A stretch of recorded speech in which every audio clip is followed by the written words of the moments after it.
Welcome back, everybody. We're in part 2 of the 4.5 notes.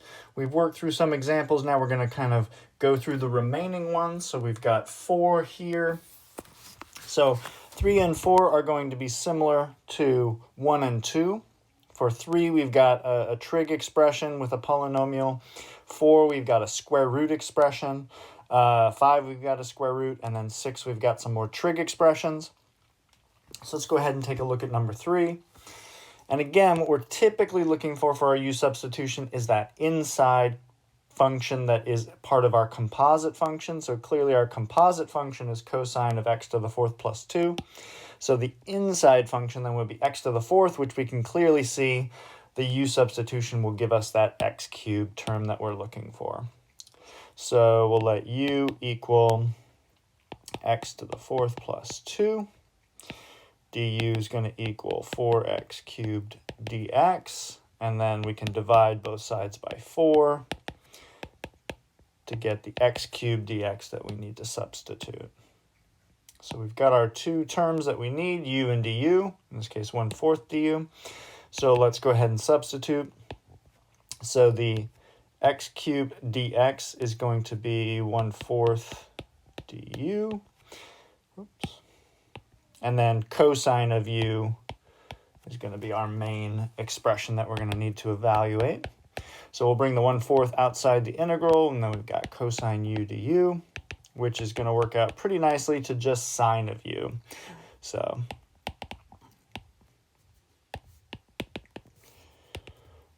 plus c, and then we'll substitute back in our function of x.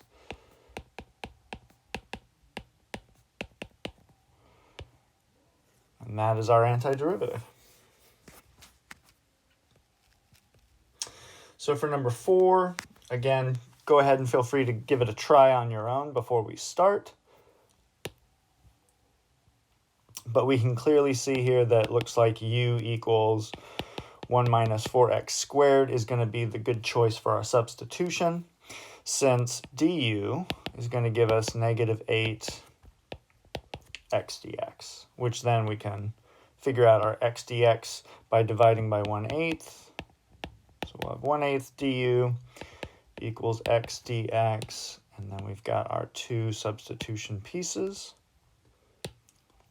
So that's going to equal the integral, well, let's factor out the negative 1/8, and then we'll have the integral of x dx is just going to be that negative 1/8 du over the square root of u, which is the same as negative 1/8 u to the negative 1/2 du. So that's going to simplify to negative 1/8. The integral is going to give us u to the positive 1/2, and then times 2 to offset that 1/2. So it looks like we're going to get negative 1/4. U to the 1/2 is just going to be 1 plus 4x squared to the 1/2 plus c. And we are done. And something to keep in mind also is that you can always check your answer by differentiating, right? So if you just take the derivative of this expression, you should end up with that inside integrand expression. So again, if you're not sure on a particular answer, you can always check with the derivative just to make sure that your answer is correct. All right, number 5 is going to be a slightly different example. So let's take a look here. And so what we'll notice is that we've got x and then 3x plus 1. So this term is linear, but this term is also linear, which means it looks like our obvious solution is going to be letting u equal 3x plus 1, which means that du is going to be equal to 3 times dx, because 3x is just going to be a constant for its derivative. So the problem here is, what about x, right? We don't have an x in our du, which we've had in all of our previous examples. So this is an example which is typically given the term back substitution.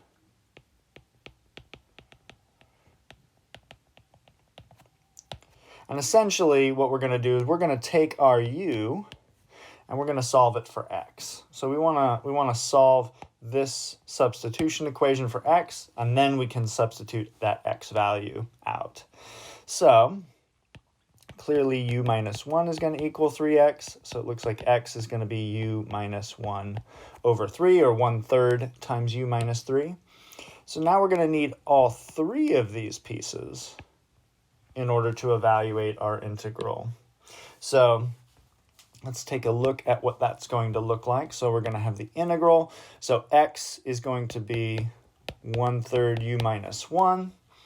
The square root of u obviously is going to be there. And then dx is going to be 1/3 du.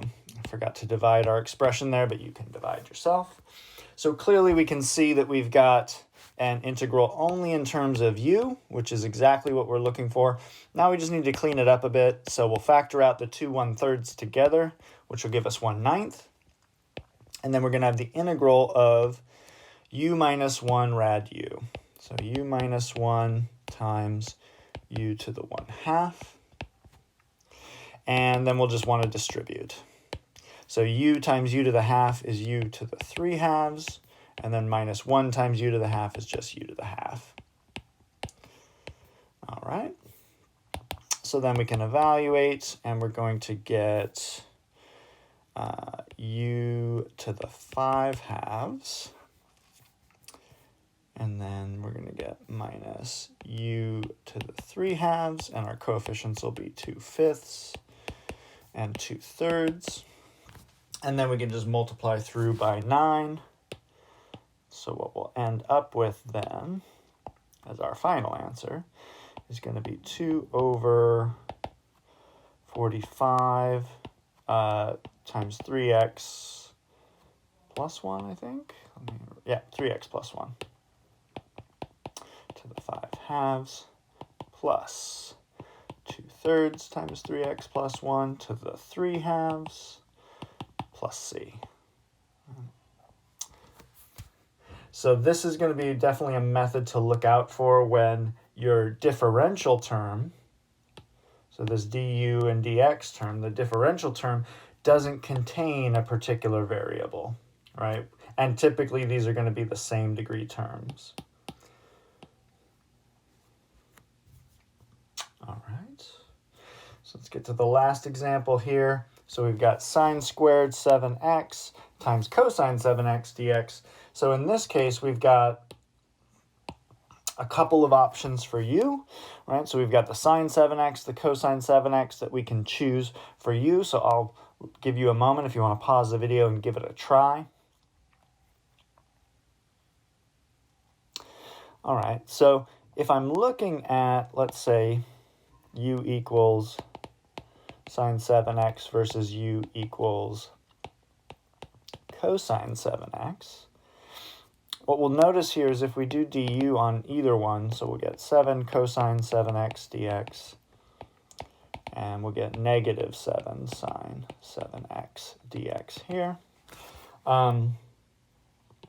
So if we choose it this way, we can clearly substitute cosine 7x dx, but here we're missing a sine 7x, right? Because we have sine squared 7x here. So because we're missing it, that's going to indicate that that's not the choice that we want to make. And really what we should notice here is that the composite portion is this squared function, right? So we've got sine 7x quantity squared, so the inside function is 7x, which is going to be our choice for u. So always be on the lookout for where is that inside composite piece. It won't always necessarily get you to the solution, but it will most of the time. So let's go ahead and work this one out. So we've got u equals sine 7x, so du is 7 cosine 7x dx, which means we can do 1/7 du is cosine 7x dx. So again, we've got our two terms that are going to allow us to substitute all of our integral. So we'll have sine of 7x squared is going to be u squared, and then cosine 7x dx is going to be 1/7 du. So we'll bring the 1/7 on the outside.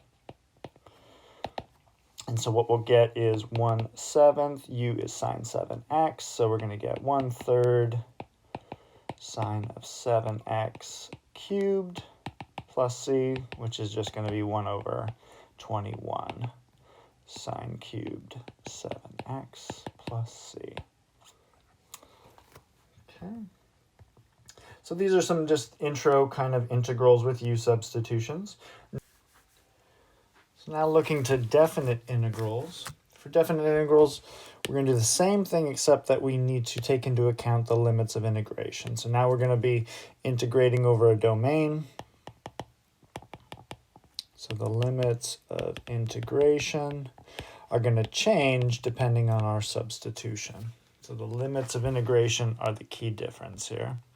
So if we look at the first example, we want to evaluate the integral from 0 to 1 of x times x squared plus 1 cubed. So it looks like u equals x squared plus 1 is going to be our choice for the substitution, which means du is 2x dx, or 1/2 du, is equal to x dx. So we've got everything we need for the substitution. So we can see that our integral is going to become 1/2 integral of u cubed du, which is going to equal 1/2 of 1/4 u to the 4th. And then we can go from there to evaluate. But we no longer have the domain being 0 to 1 because we're using a new variable. So again, just keep in mind that this original integral is for x, but u is the variable we're using for our new integral. So for our limits, we're simply going to have to adjust them based on our substitution. So the limits are if x is equal to 0, then u is going to be a new value. And if x equals 1, u is going to be a new value. So if x is 0, plug 0 in to our substitution expression. We get 0 squared plus 1, so that's just going to be 1. And if we were to plug in a 1 squared plus 1, we would get 2. So our new limits of integration then are going to be 1 to 2. So note the lower limit is still the lower limit, and the upper limit is still the upper. So those don't change location. So we'll integrate from 1 to 2, and then that's going to be, looks like 1/8 if we factor out the 1/4, and then we'll have 2 to the 4th minus 1 to the 4th. So we're going to end up with 2 to the 4th is 16 minus 1 is 15. So we're going to get 15 over 8. And we're done. So again, the only new step here really is that limit process. We have to change our limits of integration. And then here we're going to get different calculations based on that. So just a note on what this is essentially telling us, which is that for some function from a to b, all right, so let's say this is f of x, so we've got x and f. Then what we're saying is that there's an equivalent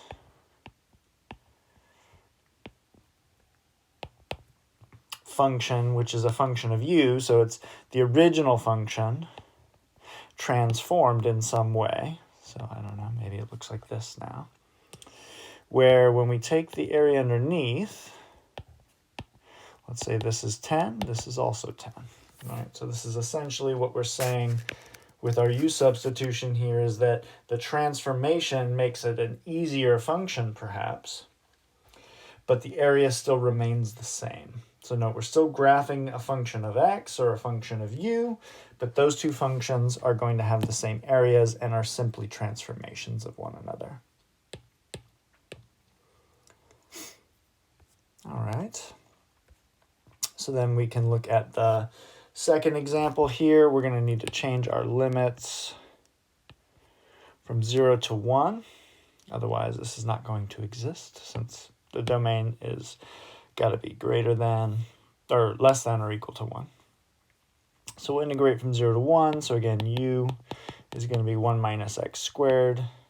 Du will be negative 2x dx. Now we've got a negative 1/2 in front of the du, and then x dx. So again, we've got our two pieces for our substitution. So we're going to get the integral. So we'll have a negative 1/2 on the outside here. Let's make a little more space. So negative 1/2 integral. X dx is just going to be the negative 1/2 du, and then we have rad u, or u to the 1/2 du. Okay, so we'll pause there in our work and we'll look at what our limits are doing. So our limits are going to be going from 0 and 1 to some new values here. So x equals 0, u is going to be 1 minus 0, so that's 1. And then if x is 1, we'll have 1 minus 1, which is 0, which means that we're going to get reversed limits of integration, right? So the upper limit is smaller, which is fine. We can integrate that way if we want, but what we should notice here is that we've got a negative 1/2 on the outside. So what I can do to simplify this so that I don't have to treat it like I'm integrating in reverse is I can swap my limits of integration and make this a positive since the opposite direction makes it the opposite sign. So we would get positive 1/2 instead of negative 1/2 by flipping those limits of integration. Again, you don't have to do it, but getting rid of negatives can be useful just for computation purposes. So we'll have 1/2 and then 2/3 u to the 3/2 from 0 to 1. So we'll have, let's see, 1/3 if I distribute out the 2/3, and then we'll have 1 minus 0, which is equal to 1/3. So again, just changing those limits of integration for our new variable u. All right. So we've got one more example on the bottom here. I'll let you all do that one on your own. Again, you can check the notes online for the solution. And for this example, similarly, we can work this one out pretty quickly, actually, I think. So we'll do u is 1 plus sine x, obviously. Du is going to be cosine x dx. So it's a really nice substitution. But this is going to give us that natural log function again. So now we've got 1 over u du, or du over u, you can write it as. So again, from our note above at the top of the notes there, this is going to equal the natural log of u, and we're going to be evaluating it at two different values. Let's see how our limits change. So if x is 0, u is going to be 1 plus sine of 0, which is just 1. And if x is pi over 2, then sine of pi over 2 is 1, so 1 plus 1 is 2. So we'll have the integral from 1 to 2. So we actually don't need the absolute value since our domain is okay. And we'll end up with the natural log of 2 minus the natural log of 1. But the natural log of 1 is just 0. So we get the natural log of 2 is our answer. So the area underneath this curve is going to be a natural log number. All right, so that concludes our notes for 4.5. So again, if you have questions on anything, just send me an email or come by the office hours. And this is really going to finish our notes for the first semester here. So until I see you next time, take care.